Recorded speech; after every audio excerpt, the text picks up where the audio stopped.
அன்றில் அவனோ அத்தியாயம் 18. கரம் பற்றி நிற்கும் கணவனின் தொடுகை உணர்ந்து திரும்பி அவனை காண பற்றிய கரங்களை விட தோன்றவில்லை. அவளின் பார்வைக்கு பதிலும் கூற முடியவில்லை. இருவரின் விழிகள் ஒருவருக்கொருவர் இருப்பது போல் மனதிலும் இருந்தால் எப்படி இருக்கும்?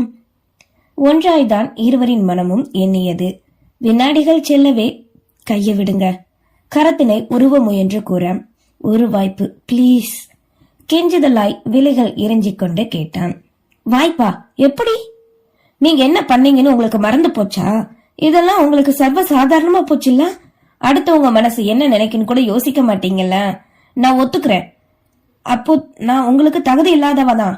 ஆனா எனக்குன்னு ஒரு மனசு இருந்ததுல, அது ஏன் புரியாம போச்சு? ஒரு சின்ன கருணையாவது காட்டினீங்களா? தாத்தா இறந்த போது நீங்களும் துயரத்துல இருந்தீங்க, நான் ஒத்துக்கிறேன். மூணாவது மனுஷியா நினைச்சாவது ஆறுதல், தைரியம், நம்பிக்கை ஏதாவது ஒண்ணு சொன்னீங்களா? சரி, என்ன விடுங்க. அத்தை, மாமா அவங்க என்ன பண்ணாங்க சொல்லுங்க.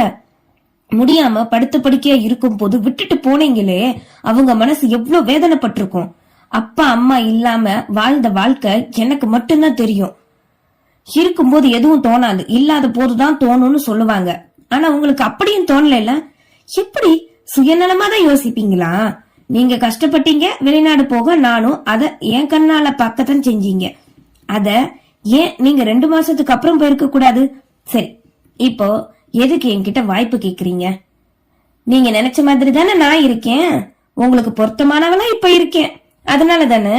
ஒன்னே ஒண்ணு சொல்லுங்க, பல வருஷத்துக்கு முன்னாடி எப்படி இருந்தனோ அதே மாதிரி இப்போ நான் இருந்தா இந்த வாய்ப்பை நீங்க கேட்டிருப்பீங்களா என்கிட்ட? சொல்லுங்க. பல வருடங்களாக மனதில் புதைத்த பாரம் அல்லவா, வெளிவந்தால் தானே தீரும். ஒரு வழியாக அனைத்தையும் கொட்டிவிட்டு முறைப்போடு ருத்ரகாலியாகவே நின்றிருந்தாள். முடிந்தது பின் என்ன பயன் என்பார்களே, அதே போல் தவறினை செய்து இப்போது மன்னித்து விட என்றால் முடியுமா என்ன? சொல்லுங்க, ஏன் அமைதியா இருக்கீங்க? நான் மாறாம அப்படியே இருந்திருந்தா இப்போ வாய்ப்பு கேட்டிருப்பீங்களா? கத்த, இவள் சொல்வதும் சரிதானே, நிச்சயம் ஏற்றுக்கொண்டிருக்க மாட்டோம். இப்போது கூட இங்கு வருவதற்கு முன் வரை இவளின் நினைவு இல்லை.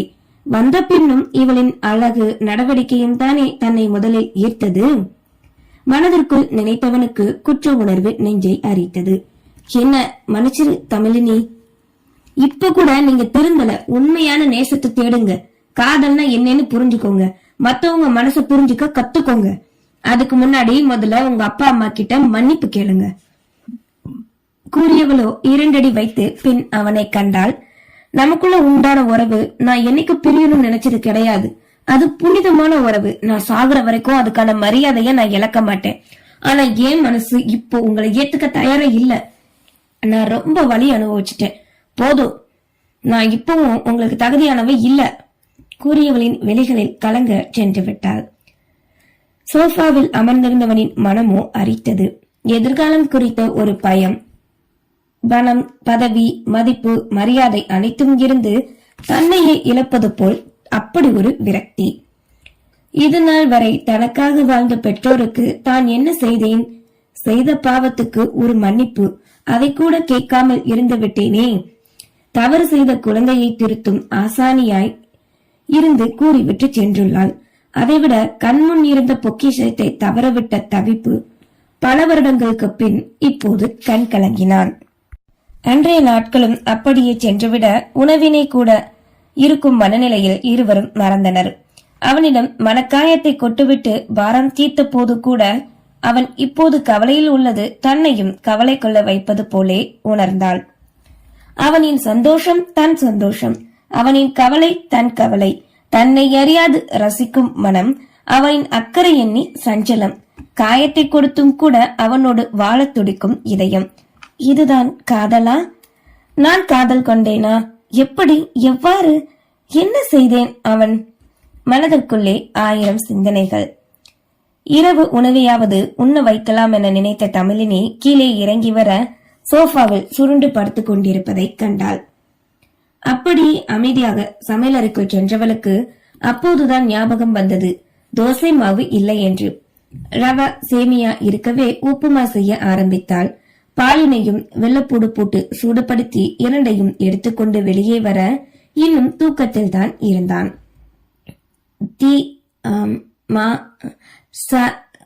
அழைக்க தயங்கியவளோ மூச்சினை விட்டு அவனை தட்டி தீபன் தீபன் என்றாள். லேசாக கண் விழித்தவனோ தன் முன்னிருந்தவளை கண்டதும் பட்டண இல சாப்பிட வாங்க அழைத்து முன்னே சென்றாள். இல்ல, எனக்கு பசிக்கலனாலும் பரவாயில்ல, நைட் சாப்பிடாம படுக்க கூடாதுன்னு தாத்தா சொல்லுவாங்க கூறிக்கொண்டே பிளேட்டில் வைக்க அமைதியாக அமர்ந்து உண்ண ஆரம்பித்தான். அவளுமே பக்கவாட்டில் அமர்ந்து உண்ண. உப்மாதான் டக்குன்னு செய்ய முடிஞ்சது. பால் சூடா இருக்கு, மறந்துடாம குடிச்சிருங்க. ஃபாரின் போனதுமே நான் ரொம்ப மிஸ் பண்ணேன். அம்மாவும் நீயும் செய்யற இந்த சாப்பாட்ட. நீ சொன்னது எல்லாம் சரிதான், நான் கூறிக்கொண்டிருக்க. போதும், இனி இத பத்தி பேச வேண்டாம். நிம்மதியா சாப்பிட்டு தூங்குங்க. காலையில டிஃபன் சேர்ந்தே சமைச்சிடுறேன். மேபி நாளை மறுநாள் தான் அத்தையும் மாமாவும் வருவாங்கன்னு நினைக்கிறேன் கூறிவிட்டு எழுந்து சென்றாள். அத்தனை கோபத்தையும் மறைத்துக் கொண்டு முகம் சுளிக்காத தனது பசியாற்றி செல்லும் அவளின் இந்த அன்பினைத்தான் ஏன் பல வருடங்கள் முன்னே உணராமல் விட்டோம்? அவள் சொன்னது போன்றே முடிஞ்சதை நினைக்க வேண்டாம். இனி வரும் காலங்கள் நாட்கள் அனைத்திலுமே அவள் மட்டுமே அவளின் நிழலே தனக்கென முடிவு செய்தான். அன்றைய இரவு இருவருமே நிம்மதியாக தூங்கினர். மறுநாள் விடியல் வார முதல் நாள் இருவருக்குமே அப்படி ஒரு புத்துணர்வு. முன்பு போல் அல்லாது தேவைக்கு மட்டும் வீட்டுக்குள்ளே பேசிக்கொள்ள காலை உணவினை உண்டு அவள் கிளம்பும் நேரம்தான் கிளம்பி சாவினை அவளிடமே கொடுத்துவிட்டு சென்றான். அலுவலகத்திற்கும் இருவரும் அவரவர் வேலைகளை மட்டுமே பார்த்து கொண்டனர். தீபனுக்கு புரிந்துவிட்டது, தன்மையாக நடந்து கொள்கிறாள், இருந்தும் தன்னை விட்டு விலகுகிறானே. அலுவலகத்திலும் அவனின் விலைகள் தன்னை காணும் தானே, இப்போது இல்லையே. அவன் தன்னை பார்த்தால் உள்மனம் உரைக்குமே. ஹலோ தமிழினி, என்ன வேற உலகத்துல இருக்கீங்க போல? அருகில் வந்து நின்று வசந்த் கேட்கவே தான் இவனிடம் பேசினால் அவனுக்கு பிடிக்காதுல்ல. மனதிற்கு நினைத்து சிரித்துக் கொண்டவளோ பேச்சு கொடுக்க ஆரம்பித்தாள். வசந்த், நீங்களா? என்ன விஷயம்? சிரிப்போடு தலையாட்டி கொண்டு அக்கறையாய் கேட்டவளின் பார்வை என்னவோ திறந்திருந்த விண்டோ வழியாக தீபனைத்தான் கண்டது. நீங்க தான் வேலை பார்க்காம ஒரு மாதிரி இருக்கீங்க, அதான் கேட்டேன். என்னையே அப்படி கேக்குறீங்க? அது ஒண்ணு இல்ல வசந்த், சும்மாதான். அப்புறம் சாப்பிட்டீங்களா? இது மிடில் டைம் தானே? ஓ, அது பிரேக்ஃபாஸ்ட் சாப்பிட்டீங்களான்னு கேட்டேன். சாப்பிட்டேன் தமிழினி. சரி, அப்போ சரி, நான் போய் என் வேலையை பாக்குறேன் கூறியவனோ விலகி செல்ல பார்க்க வசந்த் ஒரு நிமிஷம் வேகமாய் தடுத்து எழுந்தாள்.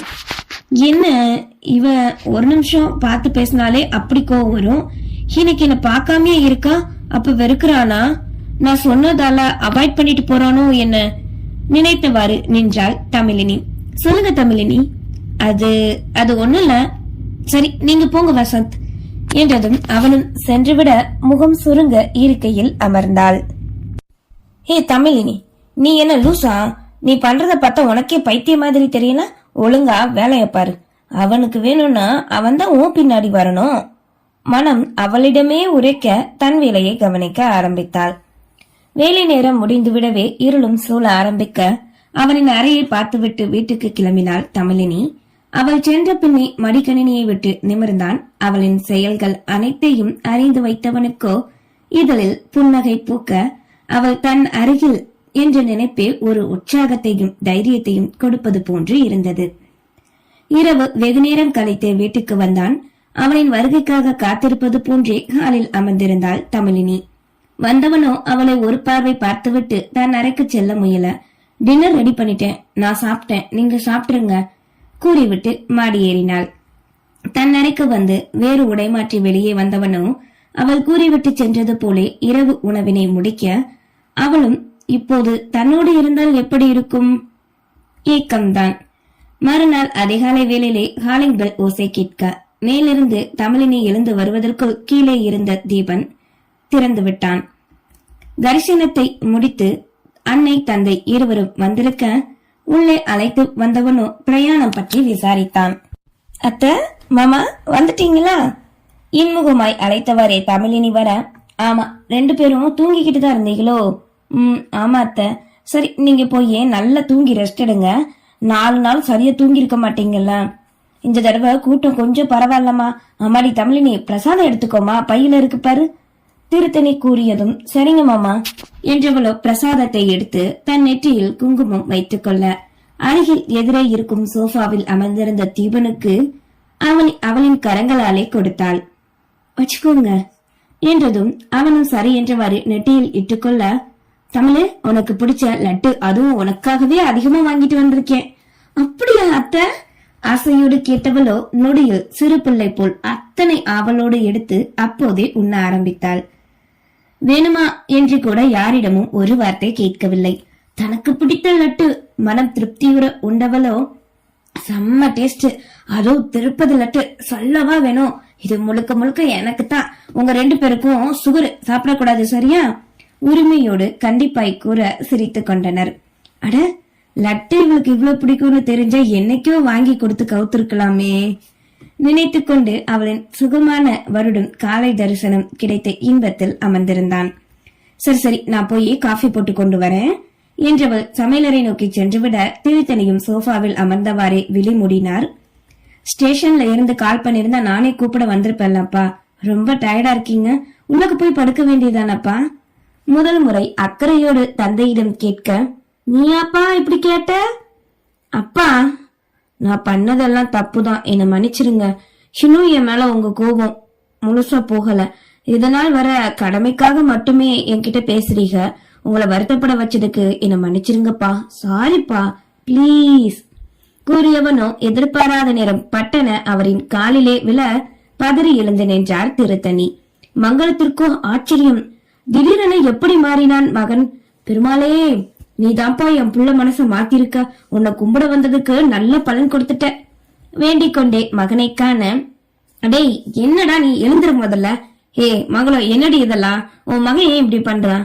மகனின் செய்கையை கண்டு மனைவியிடம் கேட்டார். நீங்க என்ன பெத்தெடுத்து 2 பேரும் கஷ்டப்பட்டு வளர்த்தீங்க, ஆனா நான் உங்களை கவனிக்காம என் வாழ்க்கை தான் எனக்கு முக்கியம்னு சுயநலமா போயிட்டேன். அதுவும் நீங்க முடியாம இருக்கும் போது உங்க மனசு எவ்வளவு வேதனைப்பட்டிருக்குன்னு எனக்கு தண்டனை கொடுங்க. என்ன அடிக்கணும்னா அடிச்சிருங்க. டேய் என்னடா பேசிக்கிட்டு இருக்க? கோவம் இருந்ததுதான், ஆனா என்ன, ஒரு பெத்தவங்க எவ்வளவு கோவம் இருந்தாலும் தப்பேனாலும் மகன் பண்ணாலும் மறந்து ஏத்துக்குவாங்கடா. நான் உன் மேல கோவமா இருந்திருந்தா இந்த வீட்டுக்குள்ள உன்னை விட்டுருக்க மாட்டேனே. நீ நாங்க பெத்த பிள்ளடா. எனக்கு நீங்க 3 பேருமே எந்த நல்லது பண்ணலனாலும் என் பிள்ளைங்கிறது மாறவே மாறாதுடா என்க தன் தந்தையை அணைத்துக் கொண்டான். மங்களமோ அவனின் முதுகினை வருடி விட்டவாறே இருக்க, கையில் காஃபியோடு வந்த தமிழினி அதனை கண்டு புன்னகையோடு நின்றாள். மனதில் இருக்கும் சஞ்சலங்கள் நீங்கி அவர்கள் அனைவரும் ஒன்றிணைந்தது போன்று பேரானந்தம். காஃபி ரெடி கூறியவாறு தமிழினி வர அதன் பின் அனைவரும் அமர்ந்து ஒன்றாகவே அருந்த ஆரம்பித்தனர். கோவில் தரிசனம் எப்படி போனுச்சு தமிழினி கேட்க அவர்களும் கதை கதையாக கூற இருவரும் கேட்டவாறே இருந்தனர். அதன் பின் பெரியவர்கள் ஓய்வெடுக்க அனுப்பிவிட்டு காலை உணவினை தயாரித்து வைத்து அலுவலகம் கிளம்பினாள். சீக்கிரம் எழுந்ததால் உணவறிந்து கொண்டிருந்த அவளின் முகத்தில் அசதி இருக்கவே, இன்னைக்கு லீவ் எடுத்துக்கலாம்ல எதிரே அமர்ந்து உணவு உண்டவாறே கேட்டான் தீபன்.